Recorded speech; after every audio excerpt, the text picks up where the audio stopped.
नमस्कार, आप देखना शुरू कर चुके हैं आर पार और मैं हूं आपके साथ अंजलि सिंह। दिल्ली में अगर किसी घर की कीमत 15 करोड़ रुपए से शुरू हो तो जाहिर है कि ये कोई आम हाउसिंग प्रोजेक्ट नहीं है।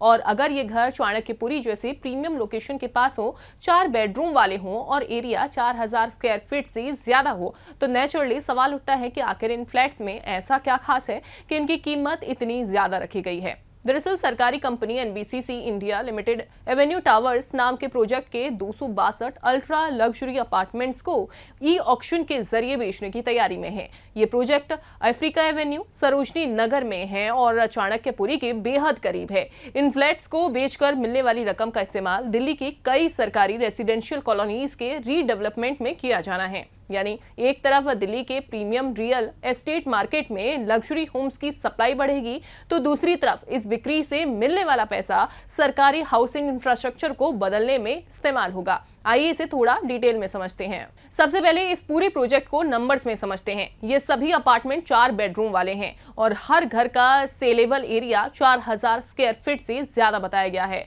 प्रोजेक्ट में 9 टावर्स हैं और 10 से ज्यादा फ्लोर्स वाले टावर शामिल हैं। यानी ये प्रोजेक्ट उन लोगों के लिए बनाया गया है जो सामान्य अपार्टमेंट नहीं बल्कि लार्ज फॉर्मेट लग्जरी होम की तलाश में है। और यहाँ एक बात ध्यान देने वाली है, 15 करोड़ कीमत नहीं, शुरुआती रिजर्व प्राइस है। नीलामी में अगर कई बायर्स किसी अपार्टमेंट के लिए बोली लगाते हैं तो फाइनल प्राइस इससे ऊपर जा सकती है। अब सवाल है कि आखिर लोकेशन को इतनी इंपॉर्टेंस क्यों दी जा रही है, क्योंकि दिल्ली में प्रॉपर्टी की कीमत सिर्फ घर के आकार से तय नहीं होती, लोकेशन बहुत बड़ा फैक्टर है। Avenue towers Africa avenue Sarojini Nagar में है और चाणक्यपुरी के पास ही लोकेटेड है। चाणक्यपुरी को दिल्ली के सबसे प्रीमियम और टाइटली हेल्ड एरियाज में गिना जाता है। ये डिप्लोमेटिक इनक्लेव और कई जरूरी गवर्नमेंट एस्टैब्लिशमेंट्स के आसपास का इलाका है। वैसे सेंट्रल दिल्ली में जमीन सीमित है और जब किसी प्रीमियम लोकेशन पर नया, बड़ा और मॉडर्न हाउसिंग प्रोजेक्ट आता है तो उसकी डिमांड नेचुरली अलग कैटेगरी की होती है। यही वजह है कि ये 262 अपार्टमेंट्स सिर्फ 262 फ्लैट्स नहीं है, ये सेंट्रल दिल्ली में लग्जरी हाउसिंग की लिमिटेड न्यू सप्लाई का हिस्सा हैं। अब उस चीज पर आते हैं जिसकी वजह से ये अपार्टमेंट्स सामान्य लग्जरी फ्लैट से भी अलग दिखते हैं। हर अपार्टमेंट का सेलेबल एरिया 4000 स्क्वायर फीट से ज्यादा है। कुछ डिटेल्स में एरिया करीब 4200 से 4700 स्क्वायर फीट तक बताया गया है। यानी ये उस तरह का अपार्टमेंट नहीं है जिसमें सिर्फ बेडरूम्स बड़े हों। ये एक लार्ज फॉर्मेट लग्जरी रेसिडेंस है।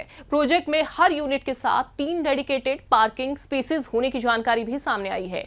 सेंट्रल दिल्ली जैसे इलाके में पार्किंग अपने आप में बड़ी सुविधा है, इसलिए बायर के लिए सिर्फ अपार्टमेंट का कारपेट एरिया ही नहीं बल्कि पार्किंग और कॉमन एमिनिटीज भी इस प्रॉपर्टी वैल्यू का हिस्सा हैं। अगर 15 करोड़ की प्रॉपर्टी है तो नेचुरली बायर सिर्फ 4 दीवारें ही नहीं देखेगा। एवेन्यू टावर्स में लग्जरी लाइफस्टाइल को ध्यान में रखते हुए कई एमिनिटीज प्लान्ड हैं।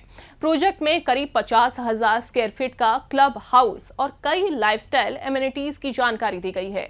यानी कॉन्सेप्ट सिर्फ फ्लैट खरीदो वाला नहीं है, ये एक ऐसा गेटेड लग्जरी रेसिडेंशियल एनवायरनमेंट बनाने की कोशिश है जहां रेसिडेंट्स को घर के अंदर और बाहर दोनों जगह प्रीमियम फैसिलिटीज मिल सके। अब यहाँ फाइनेंशियल पॉइंट समझना भी उतना ही जरूरी है। अगर किसी अपार्टमेंट की रिजर्व प्राइस 15 करोड़ रुपए से ज्यादा है तो इसका मतलब ये नहीं कि बायर का पूरा खर्च सिर्फ 15 करोड़ होगा। इसके ऊपर कई दूसरे खर्च भी हो सकते हैं, जैसे stamp duty, registration charges, taxes, applicable charges. इसलिए कोई बायर सिर्फ रिजर्व प्राइस देखकर अपना बजट तय नहीं कर सकता। और क्योंकि ये ई ऑक्शन है, final winning bids reserve price से ऊपर भी जा सकती है। यानी अगर आप इस तरह की प्रॉपर्टी खरीदने की सोच रहे हैं तो पहले टोटल एक्विजिशन कॉस्ट निकालना भी उतना ही जरूरी है।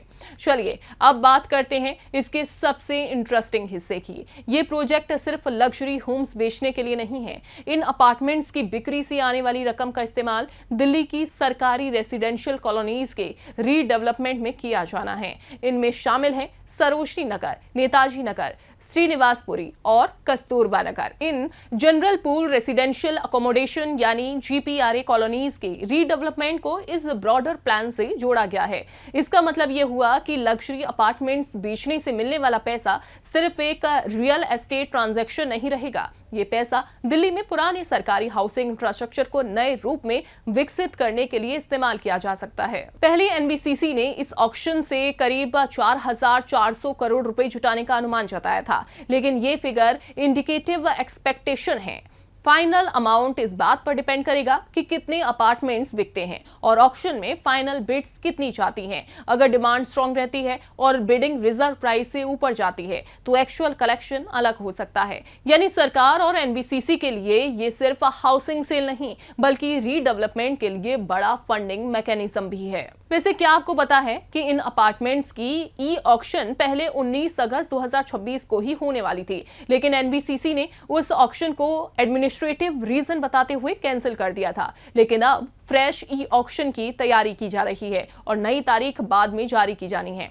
हाल ही की रिपोर्ट्स बता रही हैं कि एनबीसीसी अगले कुछ दिनों में ऑक्शन को दोबारा शुरू करने की तैयारी कर रहा है। इसलिए जो भी बायर इसमें इंटरेस्टेड हैं उसे पुरानी ऑक्शन डेट के बजाय एनबीसीसी की नई ऑफिशियल नोटिफिकेशन का इंतजार करना चाहिए। अब सबसे बड़ा सवाल जो हर किसी के मन में आ सकता है कि क्या कोई भी व्यक्ति इन फ्लैट्स के लिए बिड कर सकता है, क्योंकि ये सामान्य बिल्डर प्रोजेक्ट की तरह फिक्स्ड प्राइस सेल नहीं है, ये ई ऑक्शन के जरिए सेल है और बायर को ऑक्शन डॉक्यूमेंट्स में दिए गए एलिजिबिलिटी क्राइटेरिया, ईएमडी और बाकी कंडीशंस को पूरा चेक करना होगा। यहाँ सबसे जरूरी चीज है कि बायर से प्रॉपर्टी देखकर बिड न करे, ऑक्शन डॉक्यूमेंट को पूरा पढ़ना जरूरी है, क्योंकि ऑक्शन प्रॉपर्टी में payment schedule, earnest money deposit, bid conditions और डिफॉल्ट की स्थिति जैसी बातें सामान्य प्रॉपर्टी परचेज से अलग हो सकती हैं। अब काफी लोग ये सोच रहे होंगे कि क्या 15 करोड़ का फ्लैट खरीदना इन्वेस्टमेंट के लिहाज से अच्छा रहेगा।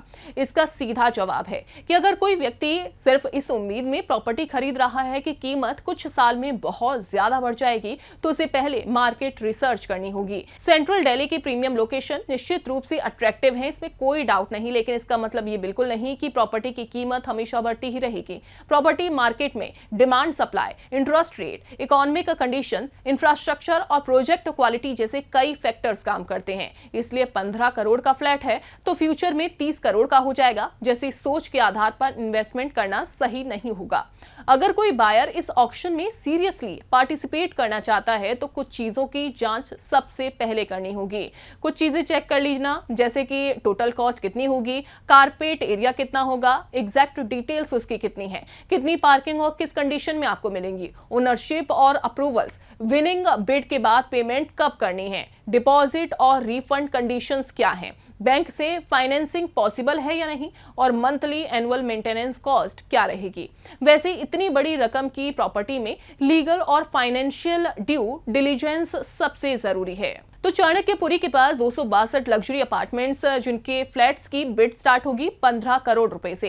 एक तरफ सेंट्रल दिल्ली में रहने की प्रीमियम अपॉर्चुनिटी है, 4000 प्लस स्क्वायर फीट के 4 BHK अपार्टमेंट्स, लग्जरी अमेनिटीज और प्राइम लोकेशन इसी अल्ट्रा लग्जरी हाउसिंग सेगमेंट में रखते हैं। दूसरी तरफ इस प्रोजेक्ट से आने वाला पैसा दिल्ली के कई सरकारी रेसिडेंशियल कॉलोनीज के रीडेवलपमेंट में इस्तेमाल होने वाला है। यानी एक लग्जरी हाउसिंग प्रोजेक्ट के जरिए सरकारी हाउसिंग इंफ्रास्ट्रक्चर को भी अपग्रेड करने की कोशिश की जा रही है। लेकिन फिलहाल सबसे जरूरी बात याद रखिए, 19 अगस्त वाली ऑक्शन कैंसिल हो चुकी है। अब फ्रेश ई ऑक्शन की तैयारी है और नई डेट का अभी इंतजार है। और अगर आप इस ऑक्शन में बिड करने की सोच रहे हैं तो सिर्फ 15 करोड़ रुपए से शुरू देखकर यह फैसला मत कीजिए, क्योंकि 15 करोड़ जहां सिर्फ शुरुआत है, final bid, taxes, registration, interior, maintenance और बाकी कॉस्ट जोड़ने के बाद असली बजट कहीं ज्यादा हो सकता है। इसलिए ऐसी प्रॉपर्टी में सबसे पहला सवाल ये नहीं होना चाहिए कि घर कितना महंगा है, बल्कि ये होना चाहिए क्या ये प्रॉपर्टी मेरे बजट,